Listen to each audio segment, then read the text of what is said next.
Hey friends, welcome to my tiny garden and my tiny channel.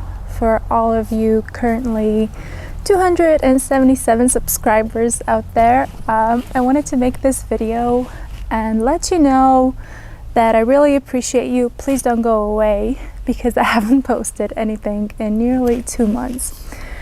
And there's an explanation for that. Sorry for the clickbaity thumbnail. I'm actually not gonna cry in this video, but that has been my mood for the past 2 to 3 months. So I've been having some health issues and my life has altered dramatically, in a good way too, but I'm gonna reveal that later. And I haven't done anything, like zero, except harvesting here and there and eating fresh from the garden, but I haven't done anything to my garden for the past 2 months. That's right, all that hard work that I put in spring and early summer, it has paid off now, but the garden looks like a jungle and it's really neglected. And I wanted to document it and show you what happens if things just get out of hand, because I'm sure that happens to a lot of us, and I want this to be real and relatable. And you know, even if I've been almost bedbound for the past 4 weeks and I'm now finally feeling better, the good news is that nature has been doing its own thing without me, really, and the garden is thriving. And the most frustrating thing is that there is so much food, there's so much to eat, and we're just not cooking and we're not harvesting. So that kind of breaks my heart, because I put all this effort and now things have finally come to fruition, like literally, and I'm not harvesting, not preserving, not preparing. So the fact that I'm kind of lazy and feeling sorry for myself extends not only to the garden, but also indoors, to my tiny house, to cooking, to being healthy, to everything. So it's high time that I really got my life on track. Starting with today. So today I'm going to take you on a tour of my neglected garden and just how beautiful and bountiful it is. So let's go. The sun just came out, so hopefully it's not going to be a very crazy lighting situation going on. First things first, this is my garden from the outside. As you can see, this vine is completely overgrown and out of control. But when I told you I didn't do anything to my garden, I was actually serious. So let's go inside and start with this patch right here. These are my raspberries, which I absolutely love right now. They are still fruiting and they're just delicious. We're eating them for breakfast almost every day. My raspberry patch is finally growing as I anticipated. It's gone kind of wild. A lot of these canes are first-year canes, so they won't be fruiting. They didn't fruit this year, but they will be fruiting next year. So by next year, I'm gonna have to figure out a trellising system so that they grow up and look tidier. So yeah, it's safe to say that next year it's going to be raspberry galore in here. And I also have some zinnias, which I very much enjoyed, and they've grown like crazy. And in this patch here that I have almost never watered, unfortunately, I have sweet potatoes, which for this mountainous area, I'm really curious if they actually produce any tubers, because it's really cold in here. I have sweet potatoes in here too. So yeah, we'll just wait for a couple more weeks and see. Next up, in bed number 2, and hello, here I am, we have leeks. We've harvested potatoes from this bed in July and planted leeks in here. It might be late for some, and they may appear small to some of you, but they still have about 6 to 8 weeks left to grow, and they're already pretty good size. We like to eat them at this size. As you can see, it's weedy in here, but it's not as bad because we kept on top of weeding in early summer. And some nasturtiums. I really don't like these as much. I didn't think they would be so invasive and take over basically a quarter of the bed. This crazy U-shaped bed is another crowded bed that I have populated with not just perennials like these berries, but also lots and lots of zucchinis that I just can't cook fast enough because they grow like crazy and they get to this monster size. It's kind of over for them. They got powdery mildew. They're getting old and tired, but it is the 25th of September, so that's absolutely normal. More flowers, and yeah, this is how it looks. Mint. It looks messy, but at this point I don't really care. I put some wood chips this year, so that's progress.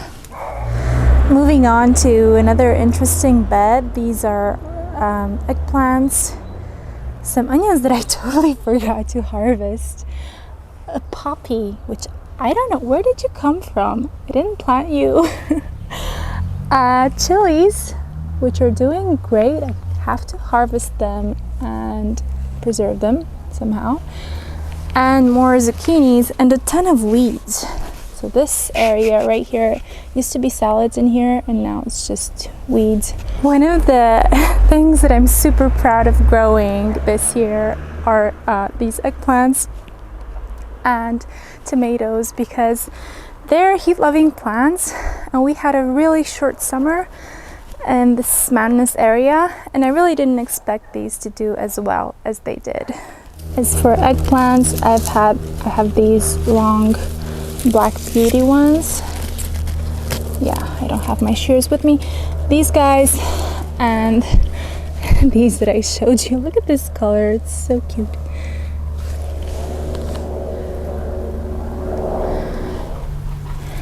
Also, if you're curious about the variety of hot peppers that I grew this year, these are Cayennes Red Slim. I grew these really cute orange habaneros, some black Hungarians that I got from last year and really love them, they're not too hot, and some golden Cayennes. And I've got some in another bed as well. And now my question is, do I dry them or do I store them in jars? Yeah, we'll see. Moving on. I feel like this is going to be a long video, so sorry about that in advance. These are my carrots. They were sown, I think, towards the middle of July, and they've successfully germinated. In fact, I had trouble thinning them because I already wasn't feeling too well, and my husband tried to thin them, and he did up until about here. So these are all unthinned carrots, as you can see. We're just gonna get tiny carrots. I guess it's not too late to thin them, and we'll get baby carrots, which is good too. So this was a huge success, but what wasn't so successful were these beans, because I thought they had time and enough heat to climb up this trellis and give us some beans this year, but unfortunately I should have sown them a lot sooner, like in June the very least. So moving on, in this U-shaped bed, I used to have onions here, and now I have multi-sown beets, which are doing great. They're a little weedy, but you can already see tiny beets forming. They're going to be ready in about month and a half or so. I have some chicory here, chicory for hearts. It's gonna form really nice dense hearts in here. They're gonna be delicious in salads. And over there I have kohlrabi and a lot of weeds. I have never weeded this bed after planting kohlrabi. Now what happened is that my compost, my homemade compost, didn't heat up. So I have not just weeds, but a bunch of volunteer tomato plants. Oh no, and the funniest volunteer of all is over here. Look at it. It's huge. It actually has tomatoes on it. Can you believe it? Yeah, I didn't plant this. It just popped up. So yeah, I'm gonna weed this as soon as I get the chance, but the kohlrabi doesn't seem too upset by all the weeds, so hopefully I'm gonna get a nice harvest from this half of bed. I used to have garlic in here. Oh, look how pretty. You're so cute.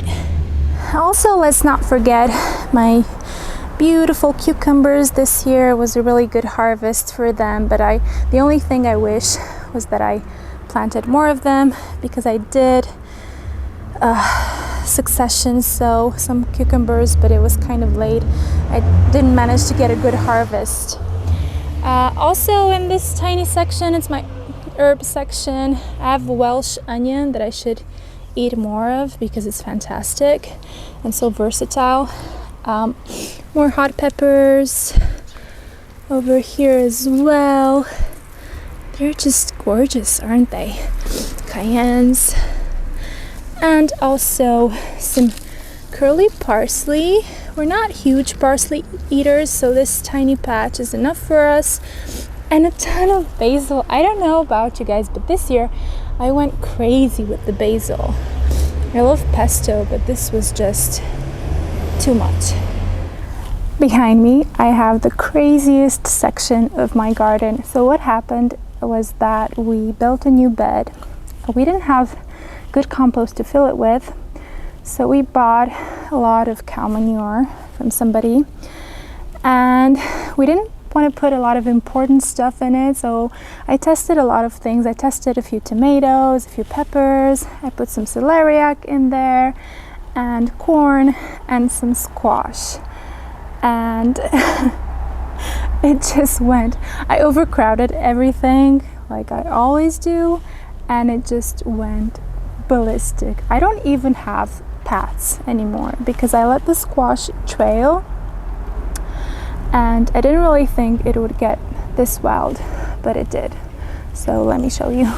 Let me give you a tour of my garden squashes, which is quite impressive.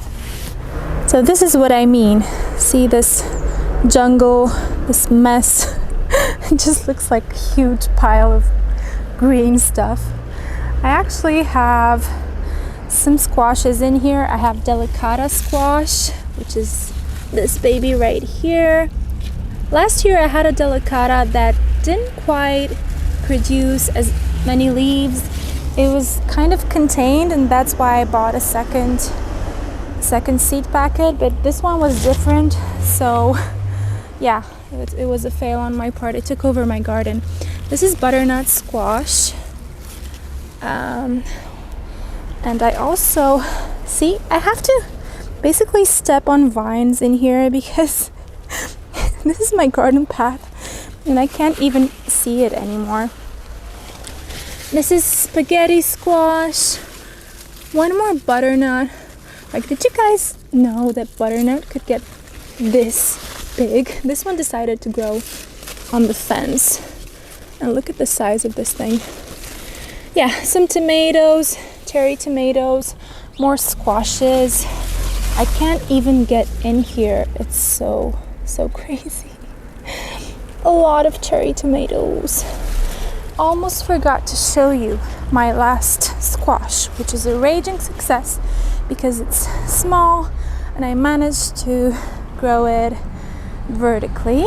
And I'm talking about banana squash. The fruits are absolutely huge and they're delicious. I've already cooked some.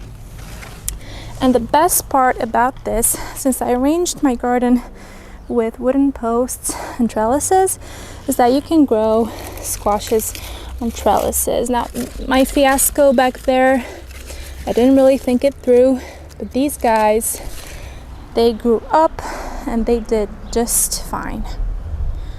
Also, if you know any squash varieties that have small vines and don't take over the entire garden, and even smaller fruit, because when you eat a banana squash, it's twice the size of this one, you either have to freeze it or you have to give it to friends because it's just too much. So yeah, for next year I'm looking for smaller squash varieties that I can grow on a trellis. And lastly, let's talk about peppers and tomatoes. These are the pride and joy of our garden at the moment. That's all we eat all day long, tomatoes and peppers. I've had 3 rows of peppers with posts in between that I have tied like this, kind of stringed it along the plants and to support them. And look, see what I'm talking about? I'm not in the garden nearly enough, and I don't harvest them in time, so they go to waste. So yeah, that's a shame. But I have a ton of peppers. These are Marconi peppers. They're gonna get super big and red. Yeah. In between them, I planted celery, which I probably shouldn't have because it's taken some of the light and the airflow. Wasn't such a good idea, but I wanted to push as many vegetables in this garden as I possibly could. In here we have chocolate bell peppers, and in the middle we have some multicolored bell peppers, black ones. Oops. Yeah, black ones, yellow ones. They're not really ripe yet. We have to wait for them to ripen. And finally, let's talk about tomatoes. Last year, I wasn't successful growing tomatoes outside. I don't have a greenhouse. We have short summers. It's a mountainous area. It's raining a lot, so there are perfect conditions for blight. And unfortunately, I've lost all my tomatoes to blight, but not this year. And I am so proud of my tomato patch. I have about 23 tomato plants in this garden. And I'm going to show you just what I did differently and what I think, coupled with luck, of course, ensured me a great harvest of tomatoes. So one thing I did was support them on these bamboo canes and grow them single stemmed. So I pruned them heavily, didn't allow any suckers until about a month and a half ago. And then I stopped doing anything, and they kind of collapsed and grew suckers and grew all these things, but they're still okay. I have these Fiorentino varieties, I think they're called, and these are called Marketmore, I think. And I also have some cherry ones in the back. But these are my tomatoes so far. Obviously, they're showing some signs of distress and getting dried and diseased. But this has only recently started to happen, and it's almost October. So, safe to say that, yeah, I wish I had a greenhouse. I wish I had a polytunnel. But since I don't, I really wanted to be able to grow tomatoes outside. My cherry tomatoes, on the other hand, have gone completely ballistic, crazy. They are just taking over the garden, and they're not ripening anymore because it's not warm enough. But I think I'm gonna pickle a lot of green tomatoes this year, if I feel good, of course. Oh, and I also have a very small strawberry patch, which is still giving us some strawberries. Not nearly enough to my taste and ability of eating strawberries daily, but they're still good. Really good. in fact. Thanks so much for watching my tour of the neglected / gorgeous garden. I want to encourage you not to give up, because so many times life gets in the way, things happen, and we have to get away from our gardens for weeks and sometimes even months at a time. And just rest assured that Mother Nature is doing its thing and it's working to your advantage. So take care, don't be too hard on yourself, and stay safe. And if you've enjoyed this video, please give a like and subscribe to my channel, and I'll try to produce as many of these very crazy and lazy videos that I've done so far. So thank you so much for being here with me, and I'll see you in the next one.